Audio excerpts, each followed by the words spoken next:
चर्चा चालू आहे गोरे महाराज. का रे? अरे ज्यानं एकट्यानं लंका पेटवली तो सेवक आहे म्हणे, दुसरा उठायचा सेवक. हा, अरे मग सेवकानं एकट्यानं गाव पेटवलं तर त्याचा मालक आला म्हणजे गावाचं कसं होईल? म्हणून वहां निशाचर रही ससंका जबत जारी गई कपिलंका निज नगर सब करे बिचारा नहीं निशर को तेरे उबारा जासु दूत बल बरने न जाई सोय आहे पुर कौन भलाई. ही चर्चा. रावणानं तातडीची मिटिंग घेतली, गाव पेटलं होतं, आपत्कालीन मिटिंग म्हणतात त्याला. आणि रावणाने विचारलं सभासद जमला होता जी सरकार. अरे अरे वो सरकार जी सरकार, अरे अकेला बंदर आया था पूरा गांव जला करके चला गया, तो बताइए क्या किया जाए? चिंता क्यों करते हो सरकार, हम मर्द बैठे. त्याच मीटिंग मध्ये बिभीषण जी होते तेही उठले, भैया अविनय हो तो क्षमा करे, ये सब तुम्हारे सभासद हनुमान के गैरहाजिर में बकवास कर रहे, मर्द बैठे मर्द बैठे मर्द बैठे. मेरा सवाल है भैया, अकेला हनुमान कल पूरा गांव जला रहा था, सब मर्द कहां गए थे, सोए थे? अरे सच है तेरा, बोल क्या करू. माझा ऐकाल दादा. बिभीषणाने सांगितलं. भावार्थ रामायणातली एकच वही सांगतो. बिभीषण हात जोडून आपल्या भावाला रावणाला विनंती करतो, दादा निघाल्या श्रीरामा शरण, सकळ कुळाचे कल्याण, तुमचाही वाचेल प्राण, कुंभकर्ण जगेल. एवढं ऐका दादा, श्रीरामाला शरण जा, कल्याण होईल तुमचं. रामाला शरण शब्द ऐकला, रावण खाली उतरला, बुट्टा भरली, नाद घातली, कमरड्यात खाली पाडला. जा तपस के पास, हमें जरूरत नाही. ही कथा सांगता सांगता शंकरजी रडतात बरे का गोरे महाराज. पार्वती आईनं विचारलं, प्रभूजी तुम्ही रडताय का? हो, रडण्याचं कारण आहे देवी, माझा बिभीषण साधू आहे आणि त्याच्या कमरड्यात बुटा भरली, लाद घातली रावणानं. आणि असा नियम आहे पार्वते, ज्या राज्यामध्ये माझ्या साधू संतांचा अपमान होतो त्या राजाचा नायनाट व्हायला वेळ लागत नाही. साधू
साधू अवज्ञा तुरत भवानी कर कल्याण अखिल केहाणी.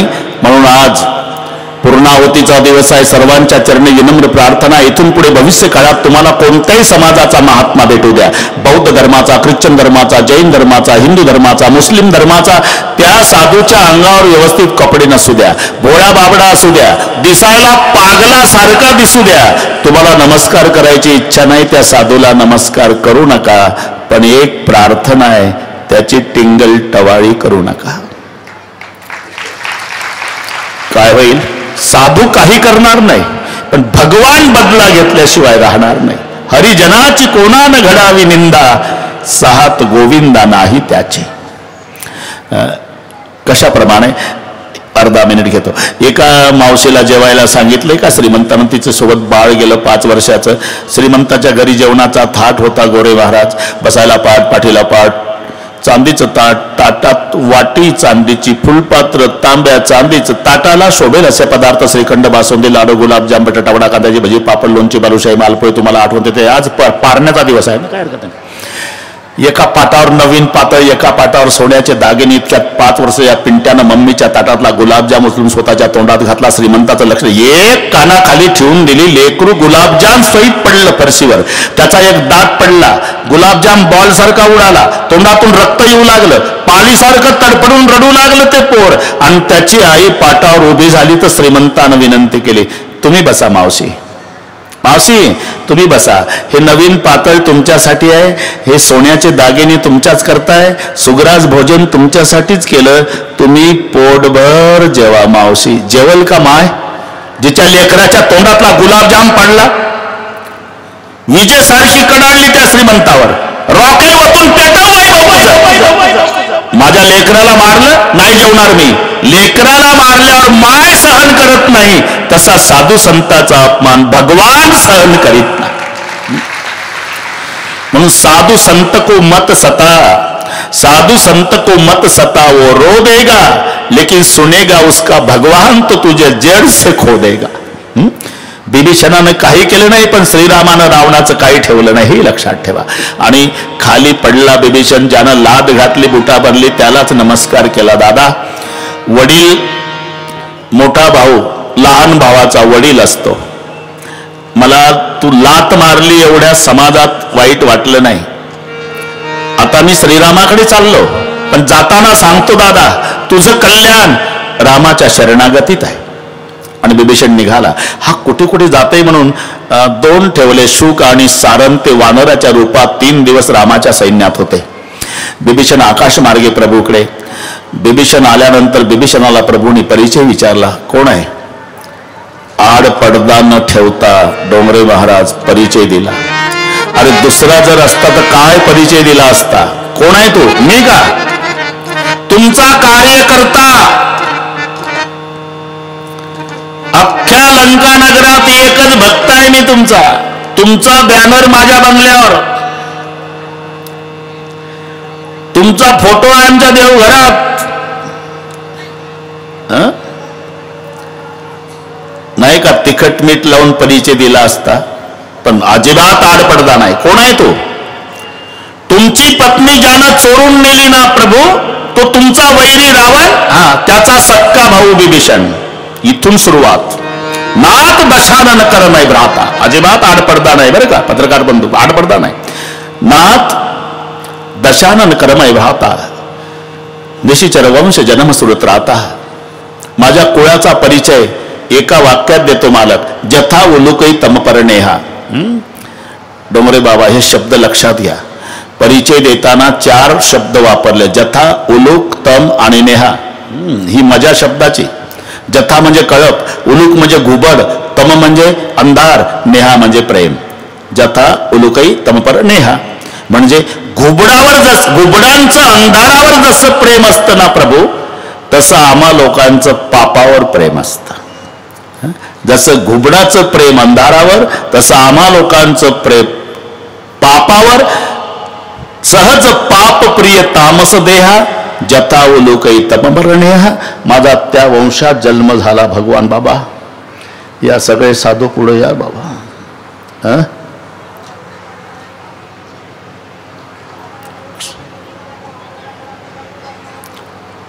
वा वा, हे तर तिकडे होते भगवान बाबा, आमच्या काल्याला होते. इकडे कसे काय आले?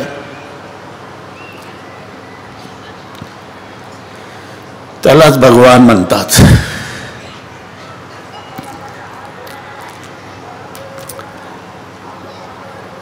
भगवानराव, जागा संपली बरं का आज. पार गौंडी वीट ठेवतो त्याच्यापेक्षा फिट बसवलं मी समाजाला.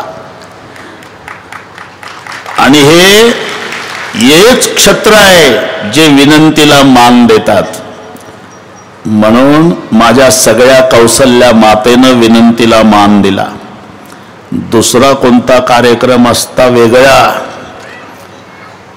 तर तिथून लाल डोळे करून उठून उभं राहून म्हटलं असतं त्यानं,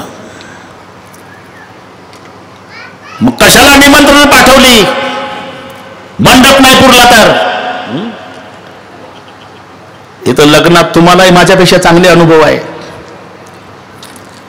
पण इथे कुरबुर नाही, हालचाल नाही. का?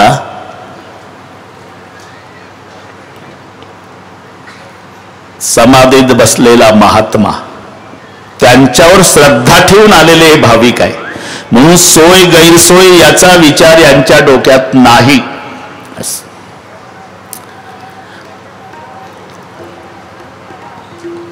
बिभीषणाचा स्वीकार केला.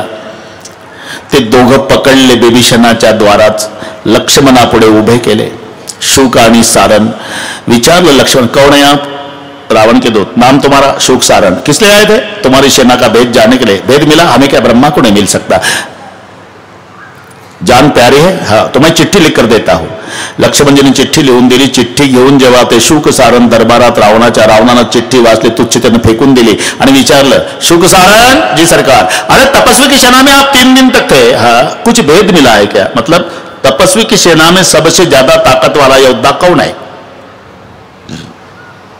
शुक सारण म्हणाले, 3 दिन में सबसे ज्यादा ताकत वालों के साथ मुलाकात नहीं हुई सरकार, लेकिन सबसे कम ताकत वाला कौन, उसका अंदाजा लगा करके हम आए. तो बोलो, कम ताकत वाला कौन है? जही पुर जरे हते सुत तोरा, सकल कपिन महतेई बल थोरा. म्हणजे ज्यानं तुमचा अक्षय नावाचा मुलगा मारला सरकार, हा, ज्यानं एकट्यानं लंका नगर पेटवलं, हा, तो हनुमान, बोल ना, पलीकडच्या पार्टीत सर्वात कमी ताकदीचं वानर आहे सरकार. अख्ख सरकार हादरलं की सगळ्यात कमी ताकदवालं जर एकटं गाव पेटवतं तो फुल पॉवर कसं असेल. निघून जातात. इकडे प्रभूने विचारलं, बिभीषणा काय करावं लागेल? बिभीषण म्हणाले, समुद्राची प्रार्थना करा. आणि प्रार्थना शब्द आल्याबरोबर लक्ष्मणजी नाराज. दादा, प्रार्थना करना आलसी लोगों का काम है. दैव दैव आलसी पुकारा, नाथ दैव पर कौन भरोसा, सोशी सिंधू करई मनरोषा. लक्ष्मण अर्ज विनंत्या नमस्कार पाया पडणे या भानगडीतला नव्हता. त्याचं म्हणणं होतं, दादा आता विनवण्या करण्यात वेळ घालवत जाऊ नका, कामं कशी होतील, डोक्याला रिव्हॉल्वर लावत जा, पटापट. तुरंत निर्णय लेने वाला लखन. नाथ दैव पर कौन भरोसा, सोशे सिंधु करई मनरोषा. धनुष पर बाण लगाओ भैया, समुद्र बाहर आ जाएगा. तरी रामचंद्र प्रभू 3.5 दिवस प्रार्थना करतात. 3.5. 4थ्या दिवसाची दुपार होईपर्यंत. आणि समुद्र प्रसन्न झाला नाही. मग 4थ्या दिवसाच्या दुपारी रामचंद्र म्हणाले, लखन ला धनुष पर बाण. लखन नाचने लग गया, भैया मेरी बात माननी पड़ी. आता प्रभूला माहित नव्हतं का भगवानराव की प्रार्थनेनं समुद्र प्रसन्न होत नाही.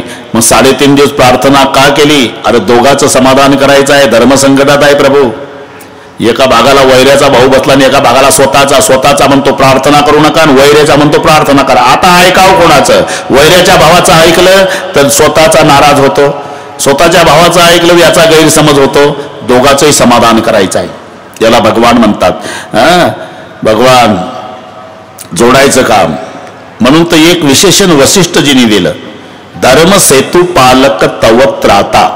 प्रभूला वसिष्ठजी धर्म सेतू म्हणतात. आणि सेतू शब्दाचा अर्थ मराठीत पूल होतो. पुलाचं काय काम आहे? पुलाचं काम आहे जोडणे.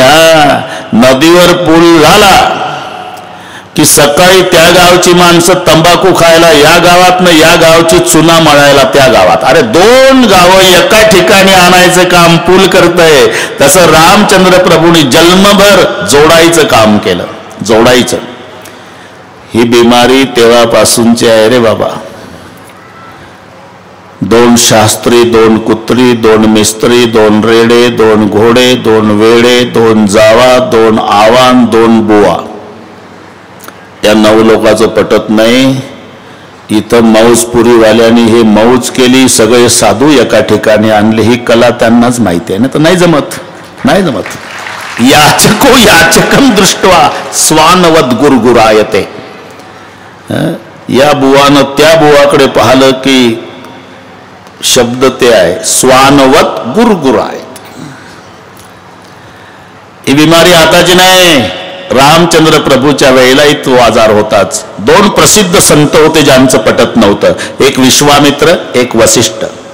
रामाच्या वेळेला कितीतरी लेकरं वसिष्ठाची मारले विश्वामित्रानं. एवढे विरोधक संत दोघेही एकाच व्यासपीठावर आणून बसवले श्रीरामानं. ही क्रांती आहे, लक्षात घ्या. म्हणजे राम जन्म झाला आणि रामराज्य आलं? अजिबात नाही. राम जन्म झाला बरं का पत्रकार बंधू. पहिलं राम जन्म झाला, रामचंद्रानं सज्जनाची संघटना केली आणि मग रावणासारख्या दुर्जनाचा नायनाट झाला आणि मग आलं रामराज्य. राम जन्म, सज्जन संघटना, दुर्जन नायनाट आणि मग रामराज्याभिषेक. या चार गोष्टीत अख्खं रामायण आहे. म्हणून संग शक्तौ कलौ युगे, दोघांचंही समाधान करायचं असल्यामुळे. लाल जरबान लखन नाचने लग गया, भैया 3.5 दिन बेकार गए प्रार्थने में, आखिर मेरी बात माननी पडी. म्हणजे स्वतःचा भाऊ खुश झाला. बरोबर आहे. आता बिभीषणाच्या चेहऱ्यावर एवढा आनंद का? त्यानं विचार केला, बापरे, पहिल्या भेटीत स्वतःच्या भावाचं ऐकलं नाही, पठ्ठ्याचं ऐकून 3.5 दिवस प्रार्थना केली, माझं ऐकून केवढा विश्वास माझ्यावर. 3.5 दिवसाच्या प्रार्थनेनं वैर्याच्या भावाचा विश्वास संपादन केला. असे दोघेही खुश केले. लाल बाण आणि धनुष्याला बाण लावल्याबरोबर समुद्र मोत्याचं ताट घेऊनच बाहेर. प्रभूने ते ताट स्वीकारलं. समुद्र म्हणाले, मालक प्रभू भलं की न मोहिशी कधी मर्यादा कोणी तुम्ही की नाही, तुम्हीच मर्यादा घालून देता. पर्वती बैसकान सांडावी, समुद्री रेखा नोलांडावी, पृथ्वी या भूते व्हावी हे आज्ञा माझी.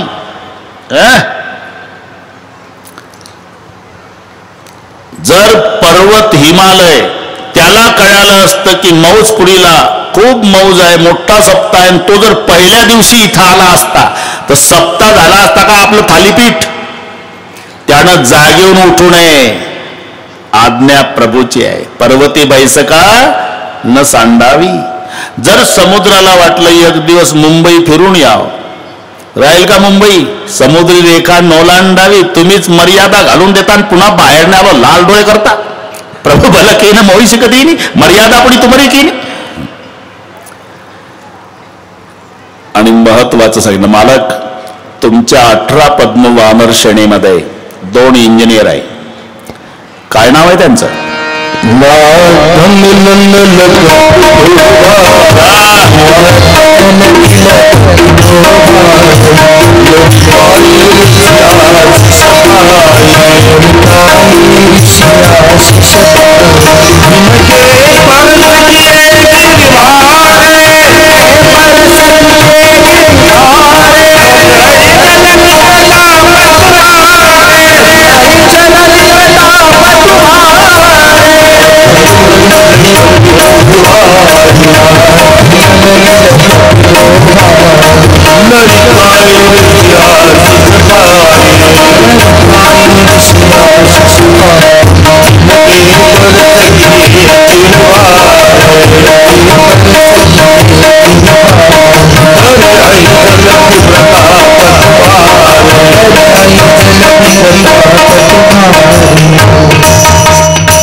नाथ नल नील कपितो भाई,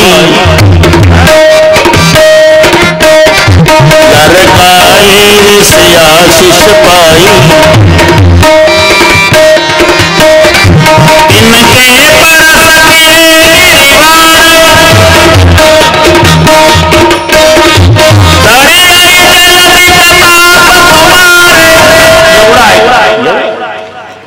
तुमच्या 18 पद्म वानर श्रेणीत दोघं आहे ना, नळ आणि नील, त्याच्या हाताच्या स्पर्शानं दगड नाही पहाड तरतील, त्यांच्याद्वारा पुलाचं काम करा असं सांगून समुद्र अंतर्धान पावला. आणि या ठिकाणी संतोषया सुंदरकांडाचा पूर्णविराम झाला.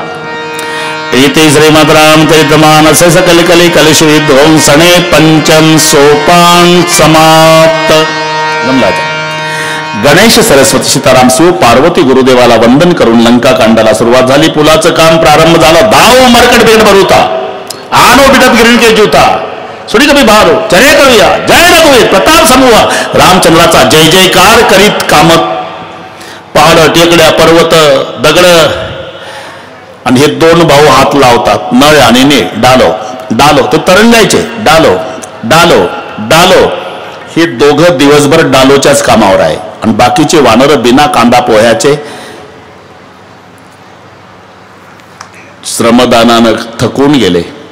ते सूर्य मावळायला काम थांबलं, सगळी वानरं एकांतात बसली, पण हे दोघं इंजिनियर एकांतात बसले, नळ न नीळ, दोघच. यांचं स्वतंत्र डोकं चाललं.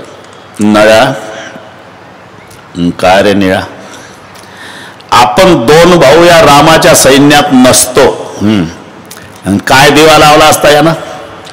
अरे आपल्यामुळे चाललं पुलाचं काम, नाव याचंच होणार. रामानं पूल बांधला, रामानं पूल बांधला, रामानं पूल बांधला समुद्रावर, इंजिनियर गायब, आपल्याला कोण विचारणार आहे? अरे आपल्यामुळे तर चाललं. झालं, देवाला सगळे जमतं, पत्रकार एवढंच नडतं. ती मात्र जरी होय अभिमान मेरू तो समान भार देवा. आणि अभिमानाचं कार्य काय आहे? अभिमानाचं कार्य आहे बुडवणे, हे लक्षात ठेवा. लेने को हरिनाम, देने को अन्नदान, तरने को लीनता, डुबणे को अभिमान. तुम्हाला माहित आहे, लवाळ नावाचं गवत अर्ध्या धारत आहे, अर्ध्या धारत. पण त्या गवताची पद्धत आहे, पूर आला की झोपून जातं, घालीन लोटांगण. पुराचं पाणी संपलं की अजून गोंडा काढून पाण्यात उभं राहतं. काठाला 25 फूट उंचीचा वृक्ष बिगर तिकीट हिंदी महासागराला गेला आणि अर्ध्या धारमध्ये लव्हाळ नावाचं गवत टिकलं का? त्याच्याजवळ नम्रता आहे. म्हणून महापुरे झाडे जाती, ते अभिमानी आहे, तिथे लवाळे राहती. तरणे को लीनता, डुबणे को अभिमान. रात्री एका माशानं धडक दिली सावंत बाबा, पहिल्या धडक योजनेत पूल गायब झाला. आणा एवढा गायब झाला की काल कुठे श्रमदान केलं याचाही अंदाज लागेना. दुसऱ्या दिवशी श्रमदानासाठी सगळी वानरं आली. बोलवा त्या इंजिनियरला. इंजिनियर म्हणजे इटला नाही बरं का, ते दोघं नळ आणि नीळ. अरे कामाची शाश्वती नव्हती, आमचं श्रमदान कालचं फुकट का घालवलं म्हणावं. आता 18 पद्म तुटून पडली दोघावर. कोणी पाय ओढतं, कोणी हात ओढतं, कोणी कान ओढतं, कोणी शकूट. आणि यांचं माहिती आहे तुम्हाला,